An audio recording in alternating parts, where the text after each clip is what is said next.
Hello. അപ്പം നമുക്ക് ഇന്നത്തേക്ക് ഒരു ഓട്ടട തയ്യാറാക്കാം. പച്ചരി ഒരു 5 മണിക്കൂർ കുതിർത്തി വെക്കണം. പിന്നെ തേങ്ങയും ചോറും വേറൊന്നും ചേർക്കണ്ട. സോഫ്റ്റ് അപ്പം.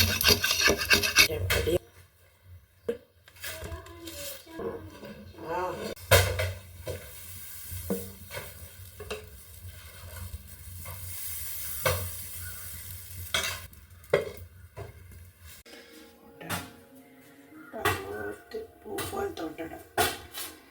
വലിയൊരു ഇൻഗ്രീഡിയൻ്റ് ഒന്നും വേണ്ട. അരി, പച്ചരി ഒരു 5-6 മണിക്കൂർ വെള്ളത്തിൽ കുതിർത്തിയത്, തേങ്ങയും ചോറും, വേറൊന്നും വേണ്ട. ഇട്ട്